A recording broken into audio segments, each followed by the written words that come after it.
it's out there in the literature, I can refer to it, I can read it.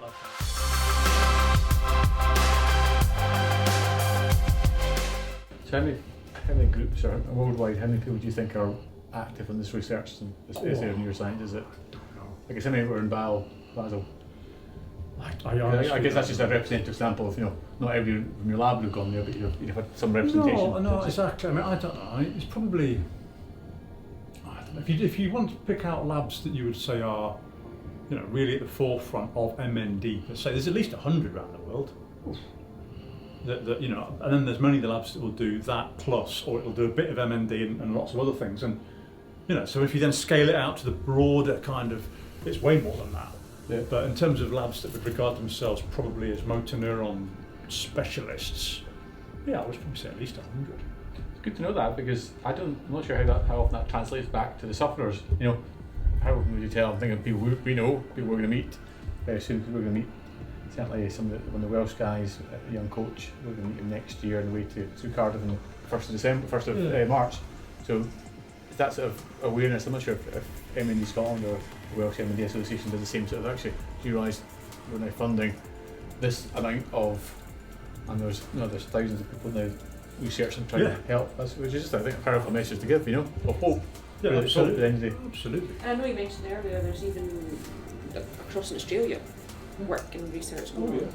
Is it a particular concentration of MND, people living MND in particular parts of the world, or is it, like MS, there seems to be a Northern Hemisphere thing going on? MS Orkney is the world hotspot. Yeah, so... It's not quite the same with MND. It's really difficult actually. When you go to countries with less well-developed health systems, the numbers and the diagnoses and things is never going to be as accurate as a more advanced Western healthcare system. So it's very difficult to get accurate numbers, actually, comparison numbers. Certainly it's not the case that it's specifically a disease of Western Europe or of Australasia, but people from all around the world. As you said, it doesn't discriminate either what you do, who you are, or where you are. Absolutely. Absolutely. So in fact, one of the world's best MND researchers, Justin Yerbury, actually had MND and died from it. Didn't know, it was a family history, but he didn't know he was going to get it, and ran a research lab. Even when he was in his wheelchair and was doing just things with eye movement, he was still running his lab in Australia. So, even the research is not like, no one's safe. It's a horrible way of putting it, but there's not some kind of selective targeting of it. So even the researchers have succumbed to it. Yeah, cruel. How does it all pull together? I think the broadest terms of you're all doing lots and lots of different things in different areas, and there's a global push for it. And I think it's in other sort of large scale sort of these are cancer oncology type researchers. I think of Rob Doubledy's, and that's his field of speciality. How do you put it all together? So actually, we've got a wide playing field here. Where do we all try and narrow in on? Is it by research team, or is there any sort of coordination, or is it by the funders? Do the funders say, here's what we think to target, or do they leave it to you to target? The functional unit is a research lab in general. So, what goes on in my lab will be largely under my management and my guidance, and that you've met a bunch of people there. They all have their own ideas, many better than anything I'd come up with. My job is to try and encourage, cajole, but also give some kind of direction to that and keep us kind of focused where we're at. So that's the smallest functional unit is there in each of the labs. But then my lab has extensive network collaboration with other labs that have, let's say, mutually beneficial skills that we don't have. And so then you kind of broaden it out. Well, what do we do together? Where do we then put our efforts and energies there? And then you get to, for example, okay, I want to work with a lab in Trento, and we want to do a project together. We've got a cool idea. Right, we've now got to get someone to do it and money to do it. So then it's got to go to you've got to convince the funders that it's worth supporting. So the funders will then pick, because there'll be maybe 100 of us all around the world with these ideas, and they can afford to fund 2. So we'll all put our grant application in saying what our idea is, and they'll pick the 2 they like the best, and they'll fund those.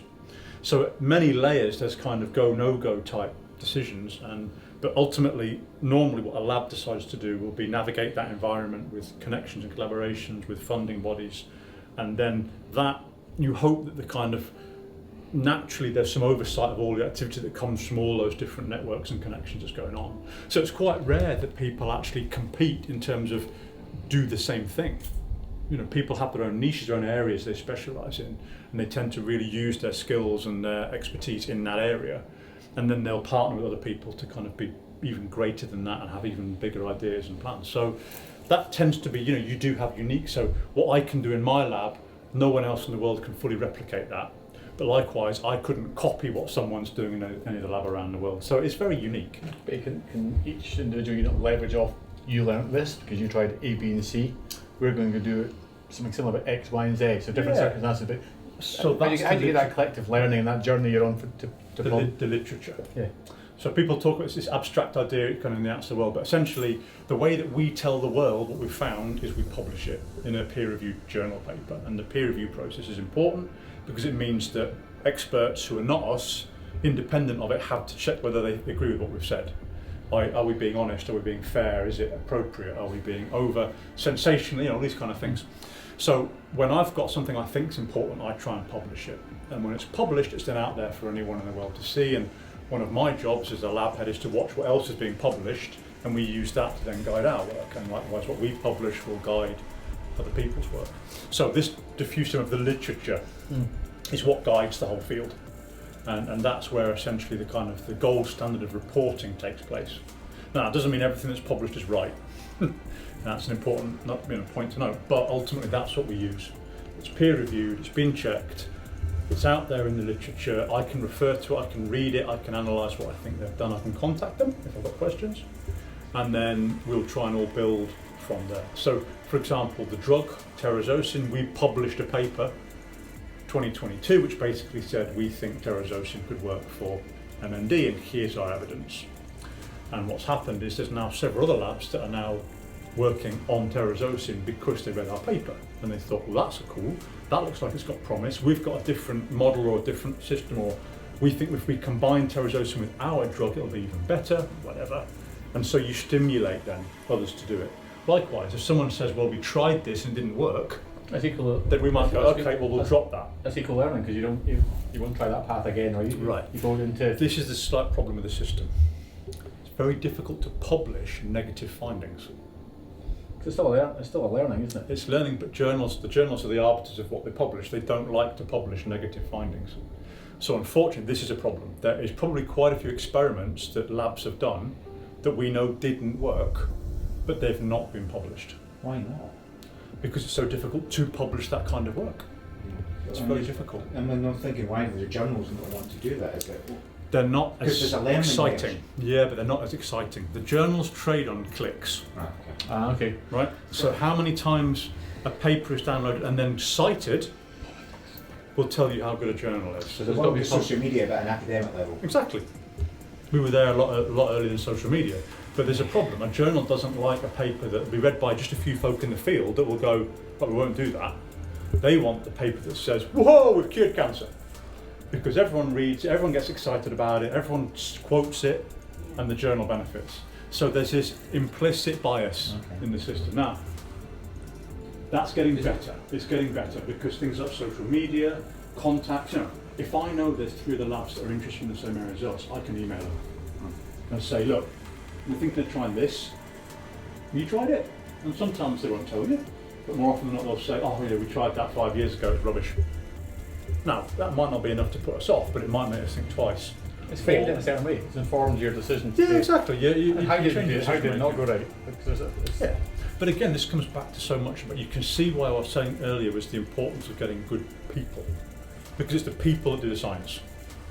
And I need people in the lab who will think about something and will say, actually, I don't think we should do that. Or I've spoken to someone, we should do that. And that's how you make decisions.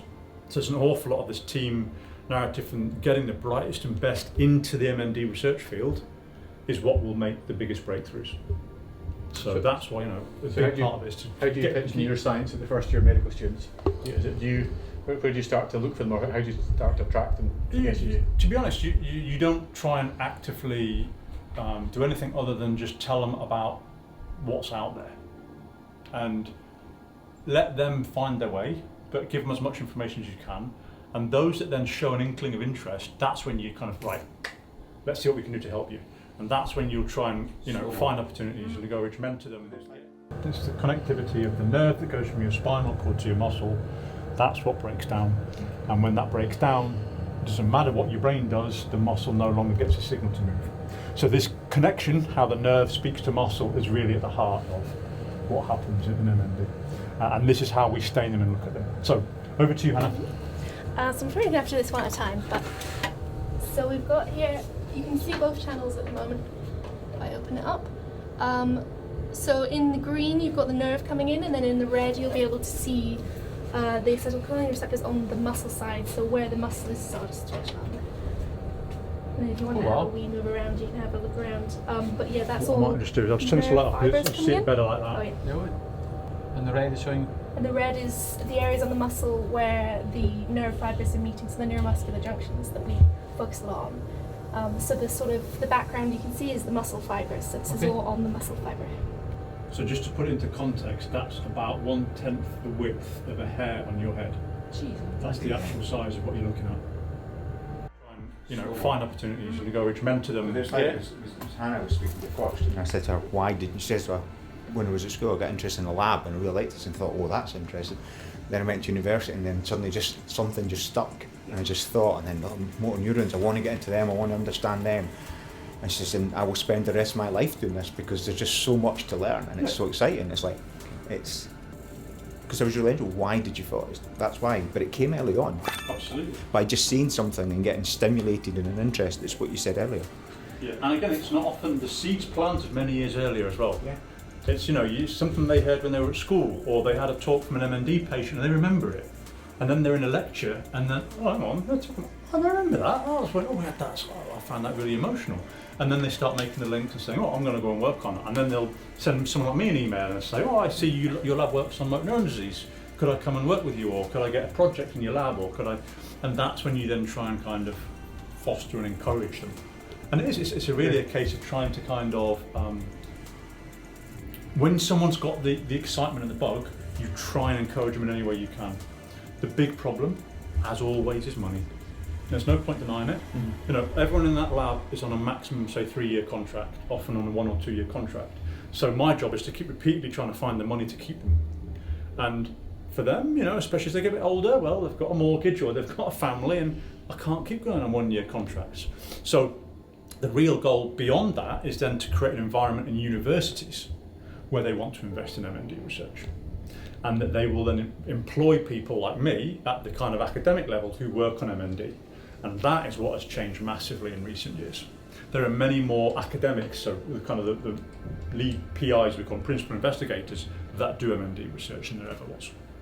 And so there's more people like me who are now in place to try and enthuse and recruit and mentor the next generation. So it'll take time, but as that starts to snowball, you start building that critical mass of people. And that's what you've got to hope will make the big difference in 5, 10, 15 years. It was the question I was going to ask. What impact does the foundation have with you guys? Huge. You would not have seen half of that today if they hadn't funded us. Simple. So the people who donate to the challenges that we're all doing, their money is funded at least half of that research that's led to breakthrough potential drugs, Absolutely. repurposing the existing drugs and finding stuff. Yeah. I don't get any money to do our work from anywhere other than funders. The university doesn't pay for it.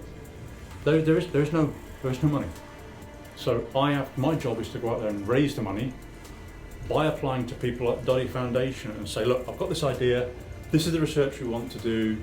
Will you fund it? Will you support it? And the only way I can then pay the salaries of the people you've met is because I've been funded to do it. I don't have pots of money elsewhere. That doesn't exist for research. So absolutely, you literally would not have seen half the things you saw today without funding from Doddy.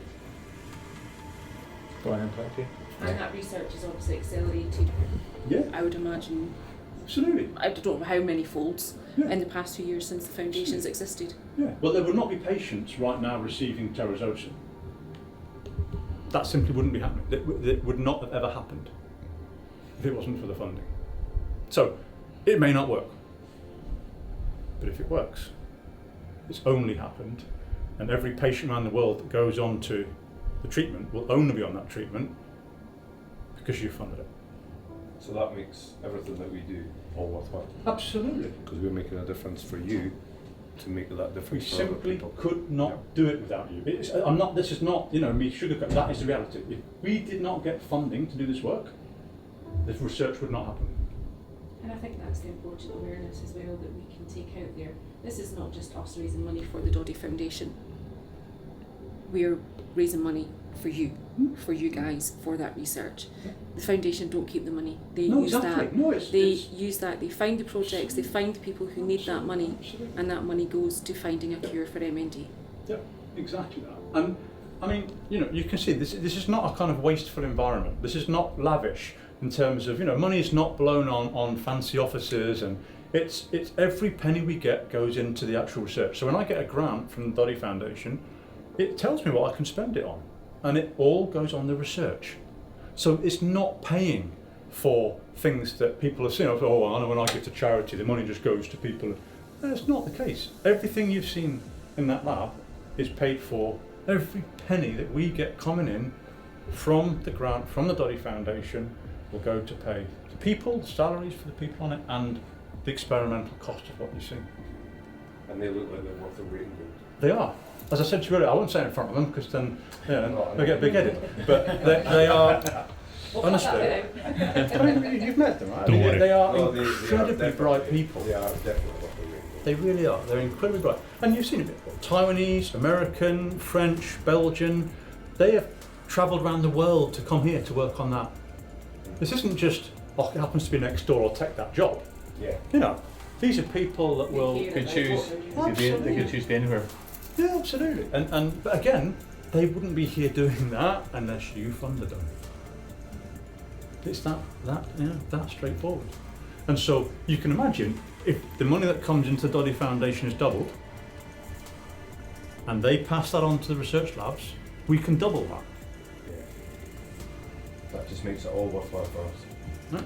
And of course, there's no promises, but you can see the effort is there, and you can see what we're trying to do, and that's what you want to do more of. And it's only going to happen if, I wish there was, Elon Musk decided he was going to fund every research lab with a couple of million quid, we'd all be fine, right? But that ain't the reality. That it does not happen. It needs people like yourselves who are doing, incredible feats of endurance and fundraising and putting your time and your emotional energy and relationships and all these things that come with all the stuff you do on the line. If you weren't doing it, there is no research. So we've had 11 million out of the foundation over the past 2 years, so what do we need now? Yeah, just need to double it. Yeah. 11 million is a huge sum. Huge amount. Yeah, really, that's a huge sum. To have gone from a standing start, not many years ago, to that level of funding is remarkable. But let me just remind you as well, it's the awareness. Right, the amount of people, I'll walk down the village street, the amount of people with Doddy, neckerchiefs, hoodies, scarves, people know it, they know him, they know the disease, they want, people will say to me, I'll go and get my sandwiches, they know we work and they know we've done stuff with Doddy. Oh, how you get on with that Doddy stuff? It's huge. So there's the money, which don't get me wrong, without the money, there's none of what you've seen. But the awareness and getting that message out there, and then the more people, then it might be the little girl that does the lemonade stall in the summer and makes 20 quid, but they make 20 quid and they think, I'm going to give that to MND research. Wow. So that's fun. So hopefully you can see why we're so grateful you've come to see us, because it's so inspirational for us that we see people like yourselves. Hopefully you now know where the money goes. 100%. You've seen what we do. And it's people, and we do our best, and I'm sure we'll knock things up, but we try our best and we keep going, and hopefully, if people like the teams that are brought in today carry on, we'll smash the disease, and that's all we can hope for. The sooner the better. Teamwork. Yep. Yeah, absolutely, always, isn't it? And we're all part of the same team. Exactly, yeah. Yourself, the experts through there, everybody's all Yeah, part of the absolutely. same team. So Yeah. thank you very much again. So Yeah, thanks. it's a tiny thing, and I know they don't fit on bikes, but at least there's something just to remember us by when you're away. So this is the anatomy brand. There's the elephant skeletons that you've seen. So one for each of you, just to That's very kind of you. Thank you. while you're on your I know they might not go on a bike, but at least while you're on your travels, but you they might. can sit in the van and contain something that might just be a little bit refreshing. Thank you. That's really They're great for pims in the summer, I've been told. No first-hand for G&T in mine. Thank you very much. Thank you. I also have a little thing for you if you would want to tell everybody. Oh! That's a little window sticker that we have done for our team. Fantastic. Where am I best to put that? I don't know. I mean, I have more if you want more to stick around Do university. you have a couple? Yeah. Because actually we could get a couple up in the research building, that's really good, and I can put some around here as well. Here's 500, deal me Here's- down there.